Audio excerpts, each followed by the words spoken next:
தமிழ்நாடு நுகர்வோர் வாணிப கழகம் தோன்றிய காலத்திலிருந்து 2024-25 48 லட்சம் மெட்ரிக் டன் கொள்முதல் பண்ண சரித்திர சாதனை. சென்ற ஆண்டு 2025 செப்டம்பர் 1ஆம் தேதியிலிருந்து மே 9ஆம் தேதி வரைக்கும் 54 லட்சம் மெட்ரிக் டன் கொள்முதல் செய்து வரலாற்று சாதனை படைத்தது திராவிட முன்னேற்ற கழக அரசு, மாண்புமிகு அண்ணன் மு.க. ஸ்டாலின் ஆட்சி என்பதை இந்த நேரத்தில் தெரிவித்துக் கொள்கிறேன். பொதுப்பணித்துறை அமைச்சர் அவர்கள். மாண்புமிகு பேரவைத் தலைவர் அவர்களே, நம்முடைய மூத்த உறுப்பினர் முன்னாள் விவசாயத்துறை அமைச்சர்,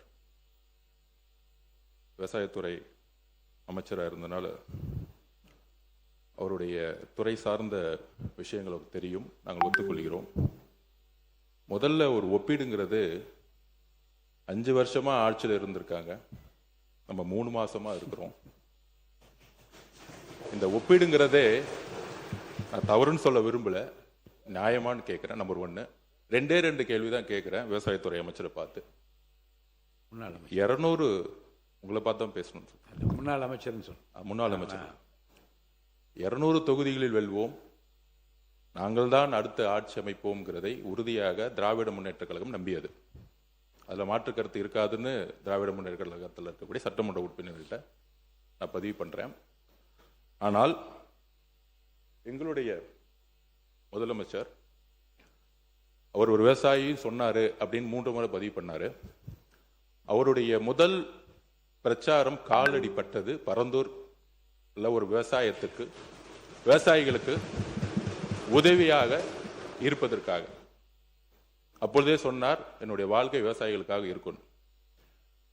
அப்படி சொன்ன எங்களுடைய மேனிஃபெஸ்டோல நாங்கள் சொன்னோம் விவசாய கடன் தள்ளுபடின்னு. அதை முயற்சியாக எடுத்து 5932 கோடி ரூபாயை தள்ளுபடி செய்திருக்கிறார். ஆனால் 200 தொகுதியின் வெல்வோம் சொன்ன திமுக தன்னுடைய தேர்தல் அறிக்கையில விவசாய கடன் தள்ளுபடி பேசவே இல்லை. அது அவரே ஒத்துக்கிட்டார். நாங்க அண்ணனே ஒத்துக்கிட்டார். அண்ணனே MRK பன்னீர்செல்வம் அண்ணனே ஒத்துக்கிட்டார். நாங்க விவசாய கடன் தள்ளுபடி பத்தி பேசவே இல்லை. விவசாய கடன் பத்தி ஏன் பேசல? அப்ப விவசாயிகளுக்கு கடன் இருக்குமா இல்லையாங்கிறது முன்னாள் விவசாயத்துறை அமைச்சருக்கு தெரியாதா? அப்பொழுது உங்களுக்கு அந்த எண்ணமே முதல் கிடையாது. நீங்கள் ஆட்சியில் ஒருவேளை வந்திருந்தாலும் அந்த எண்ணம் உங்களுக்கு கிடையாது. ஆனால் அந்த எண்ணம் எங்க தலைவருக்கு இருந்திருக்கு. ஒன்னே ஒன்னு இந்த அவையில பதிவு பண்றேன், அவர் சொல்லல்ல செயல்படக்கூடியவர் எங்கள் தலைவர். சொன்னால் செய்வார். நம்பர் 1. நம்பர் 2, இந்த அறிவிப்பை இப்பொழுது வரலாற்று ரீதியான ஒரு அறிவிப்பை கொடுத்தார். சன்னர் நகர் நெல்லுக்கு 2750 ரூபாய், 2600. உங்களை மாதிரி எங்களுக்கு கமெண்ட் பண்ண தெரியும். சபாநாயகர்களே, இதை நீங்கள் மரபுப்படி அவங்களும் நடந்துக்கணும் நாங்கள் கேட்டுக்கிறோம். ஏன்னா எங்களோட உறுப்பினர்கள் மரபுப்படி இருக்கிறாங்க. கரும்புக்கு 4000 ரூபாய் கொடுக்கிறோம். இதற்கு பின்பு எதற்காக இதை முதலமைச்சர் உயர்த்தினார்? விவசாயி கிட்ட அவர் என்ன கேட்டார்? வந்தவன விவசாயி கிட்ட கேட்டார். PR பாண்டியன் அவர்களை பார்த்தாங்க, எல்லா விவசாய சங்கங்களை பார்த்தாங்க, எங்களை அழைத்து எல்லா விவசாய சங்கங்களும் பேச சொன்னாங்க. உடனடியாக ஏன் அந்த அறிவிப்பு கொடுத்தாருன்னா, நம்மளுடைய உணவுத்துறை முன்னாள் முறைத்துறை அமைச்சர் சொன்னார், நமக்கெல்லாம் ஒரு மனசாட்சின்னு ஒன்று இருக்கணும். இதுவரைக்கும் நம்ம இங்க இருக்கக்கூடிய இல்ல அவரோ ரேஷன் கடையில இருந்து அரிசி வாங்கி நம்ம வீட்டுல சாப்பிட்டு இருப்போமா? மக்களுடைய பிரச்சனை இது, உண்மையான மக்களுடைய பிரச்சனை. பெரும்பாலும் முதல்வருடைய கவனத்திற்கு வந்தது இலவசமாக கொடுக்கக்கூடிய அரிசி மக்கள் வீட்டில் சாப்பிட முடியாத அளவுக்கு தரம் குறைந்திருக்கு.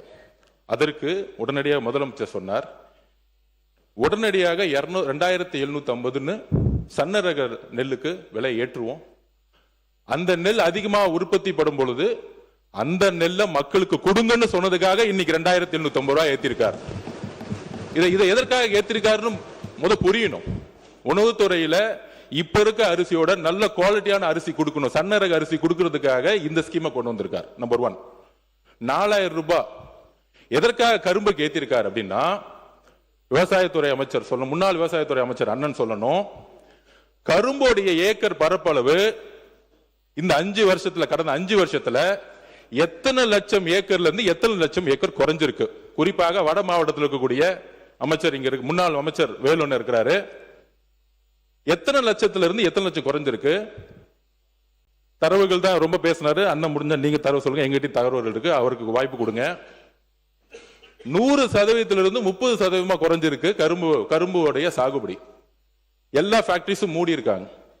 தமிழ்நாட்டிற்கு தேவையான சர்க்கரை அளவு இதே மாதிரி நம்மளுடைய விவசாயிகள் கரும்பு பயிர் பண்ணலாம். நாளைக்கு மகாராஷ்டிரால இருந்து இறக்குமதி பண்ணக்கூடிய நிலைமை வரும். இன்றைக்கு மகாராஷ்டிரால இருந்து வந்துட்டு இருக்கு. இதற்காக தான் இன்னைக்கு 4000 ரூபாய் இன்றைக்கு விலையை அனௌன்ஸ் பண்ணியிருக்கிறாரு. சோ கரும்போடைய உற்பத்தியே கடந்த 5 வருடத்தில் 70% குறைஞ்சிருக்கு. ஆலைகள் மூடப்பட்டிருக்கு.